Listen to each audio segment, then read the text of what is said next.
এসব ফর্মালিটির কোনো প্রয়োজন নেই।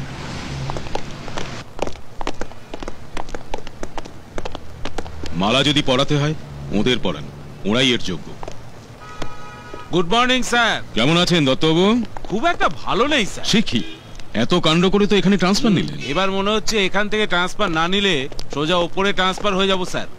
এলাকাটা মাতব্বরে ভরে গেছে স্যার। তাই নাকি? আচ্ছা দত্তবাবু, আপনি যে মাতব্বরদের কথা বলছিলেন সেই মাতব্বরদের ফাইলগুলো একটু দেখি। এই তো রেডি আপনার টেবিলে।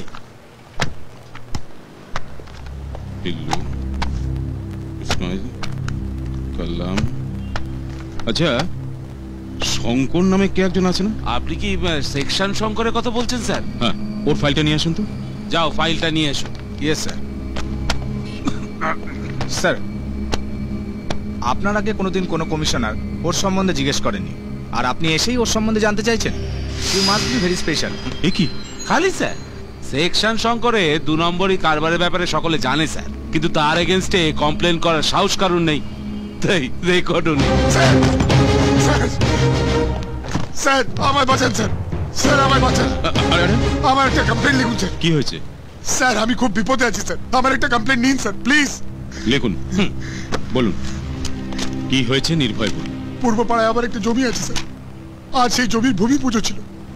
যেই পুজোটা শুরু হলো অনেকগুলো গুন্ডা চলে এলো, আমায় হুমকি দিল জমিটা খালি করতে হবে। আমি ওদের অনেক বোঝাবার চেষ্টা করলাম স্যার, ওরা আমার কথা শুনলো না, আমার পুরো পরিবারকে শেষ করে দিল স্যার। আমার পেছনে একটা গুন্ডা ভোজালি নিয়ে তাড়া করেছিল, সে তো ভগবানের অসীম কৃপা আমি বেঁচে গেলাম।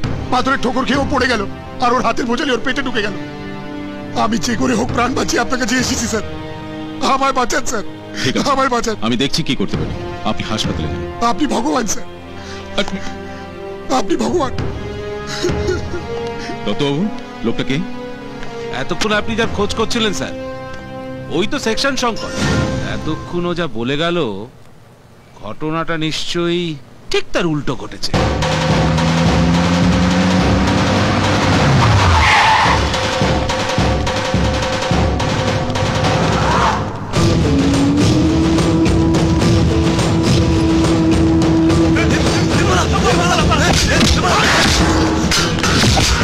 দাদা সবাই শেষ?